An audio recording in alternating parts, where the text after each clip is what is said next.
Today I'd like to talk about another series that deserves a little more attention. Today's anime is about dogs hunting bears in the Japanese mountainside. It's Silver Fang from 1986.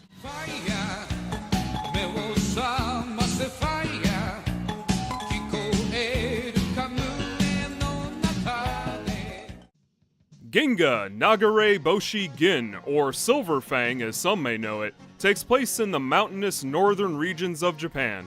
The story looks in on a hunter as he makes his way through a sizable snowstorm. Locals have sighted a bear in the surrounding area, so it's up to Old Man Gohei and his trusty bear dogs to get rid of it before it causes any trouble. Unfortunately for him, this is no ordinary bear. This is the legendary Akakabuto, a red-backed monster bear that's way too much for any one man to handle. An entire ambush takes place in the blink of an eye, and before you know it, Gohei has 3 less dogs and 1 less ear to his name.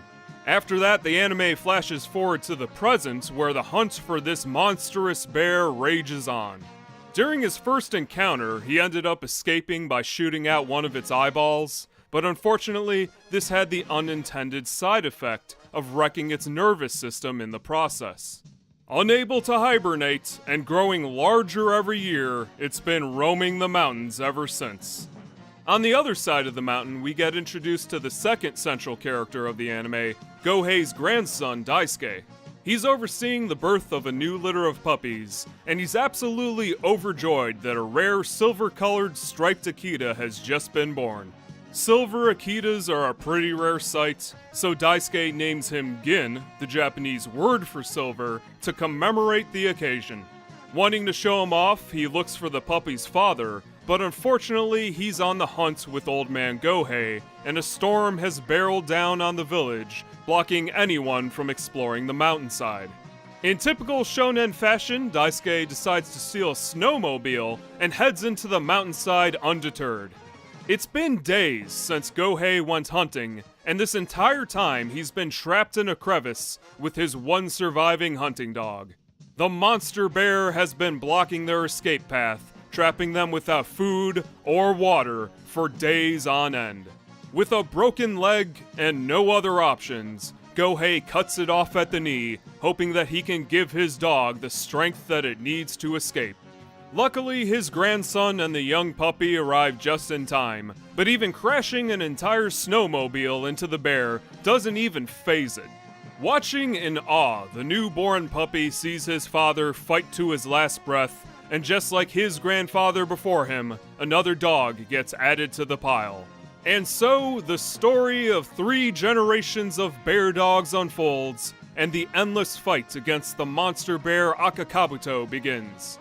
This first episode does an absolutely fantastic job of building suspense, and it really sets the tone for the rest of the series. You get to see Gin go through training, eating bear meat, and growing up, and even Daisuke himself takes up a bow and arrow to hunt some bears of his own. At first, it seems like a story about a dog and his boy training to become the #1 bear hunters in the country, but somewhere around episode 6, the story drops the human characters entirely. Not only is Akakabuto berserk from lack of sleep, but he's also grown to over 5 times the size of a normal bear. Reports say that he's amassing a bear kingdom in the mountains, so in order to fight him, Gin's gonna need an entire dog army.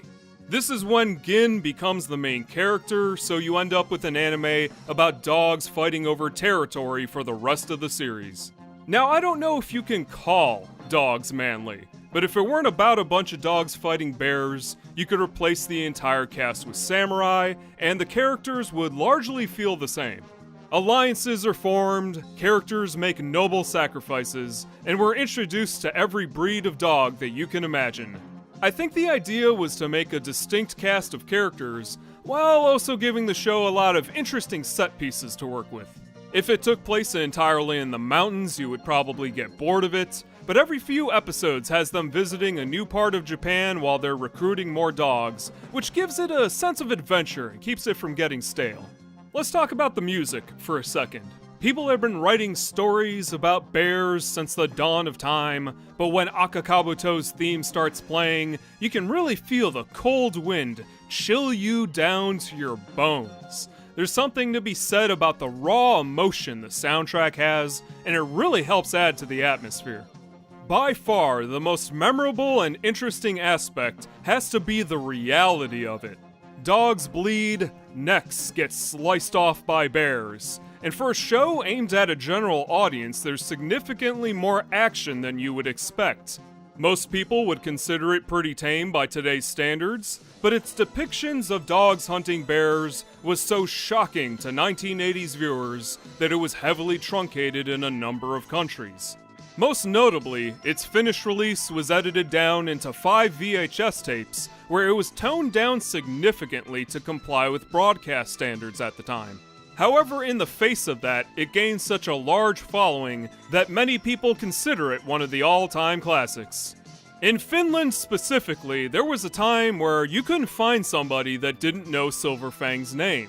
So popular was this anime that in 2011, series creator Yoshihiro Takahashi was invited to anime convention TrackCon as a celebrated guest of honor. 1 year prior to that, it was the #1 selling manga in the country, so his works are currently more popular in Finland than they are in his home country of Japan. His works are so popular over there that they've translated all of his side stories, all of his spin-offs, and even his manga about Lassie, which I think is pretty cool. In an interview posted on fan site Ginganet, he says that when the series was published, he believed that a part of its success was because it reminded people of disappearing values, like friendship and respecting others. The series' success abroad told him that people are starting to miss those things overseas as well. In addition to being popular with people who like stories about manly dogs fighting manly things, it also gained a huge female fan base, which really surprised the creator.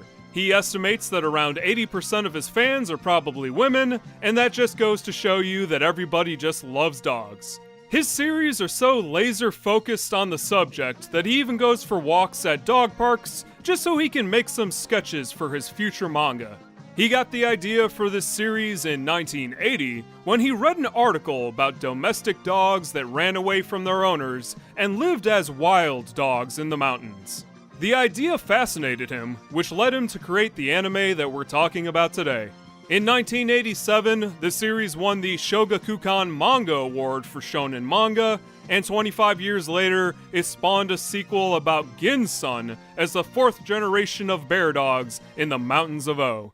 This version of the show tried to bring in a new audience, but it's largely a direct sequel, even though I don't think it's trying to be.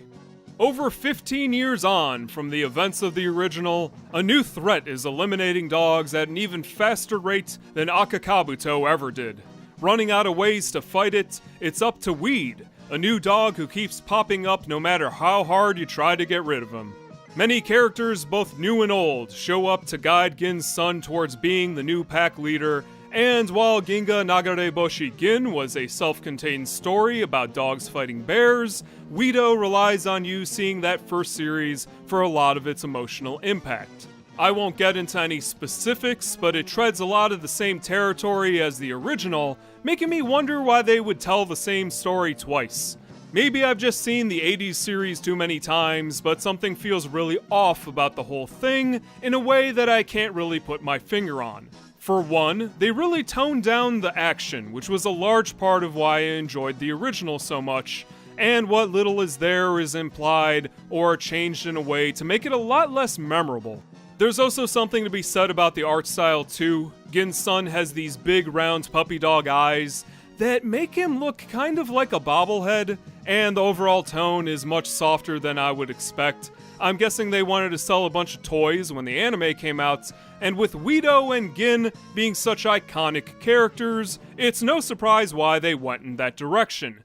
Even if you've never heard of the Akita dogs of Japan, you're probably familiar with the story of Hachiko, a good dog who waited for his missing master for almost 10 years. The Akitas are considered a national treasure, so maybe it's a marketing thing where they wanted to make it look more like a modern anime. Honestly, this is probably one of those things where the people in the comments can point it out better than I can, but the whole thing just has this plastic feeling to it that was very common for shows of the early 2000s, and the original has these real thick stylized outlines that I felt were much more organic and easy to watch. I thought it might have been a little bit too hard on it, but in this one interview I read, the creator said it was pretty rough too, which is probably why it's never gotten another anime. That said, the series still continued in manga form, and has over 100 volumes at the time of this writing. Guido was then followed with Ginga Densetsu Riki, the side story about Gin's father, Ginga the Last Wars, the story of Guido's kids, and finally Ginga Densetsu Noah. The creator was quoted as saying that he'd like to beat the all-time record of volumes set by the manga Kochi Kame, so he's still writing stories about dogs, even today.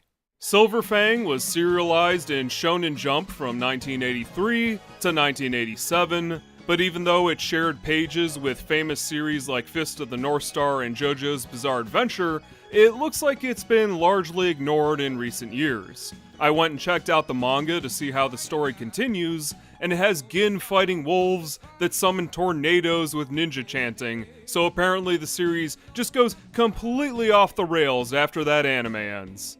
Needless to say, it's got a pretty dedicated following, and in 2020, Japan put out a cat-style musical about it, with singing, costumes, and instead of cats, it's people in dog suits. So if you know Japanese, and you're into musicals, and you're in Japan, and you're already a fan of this series, then maybe that's something to look into. It's funny to think about it, but the entire 80s anime may have been an afterthought. Ginga ended at a shorter than normal 21 episode run, which is just shy of the 26 that most anime ended at back then. The anime that took its time slots ended up being Saint Seiya, but despite its shorter than average run, it's very well paced and ends on an absolute high note. As of 2020, Ginga Nagare Boshi Gin has no English release, but there are some English fan subs if you're really tenacious and you know where to look. But if you're growing tired of the typical shonen shows and you want something completely different, I recommend this series as a change of pace. It's odd to say something from over 30 years ago is a breath of fresh air, but if you want to see an anime about dogs fighting bears, set to 1980s synth music, I don't think you're gonna find it anywhere else. If you enjoyed this video and you want other people to see it, please leave a like. I hear that really helps with the search results. And if you want your cell phone to explode with notifications at 4 a.m. in the morning, hit the bell and you'll know exactly when I put a new video out. Thank you very much for watching this video all the way to the end. Have a wonderful day.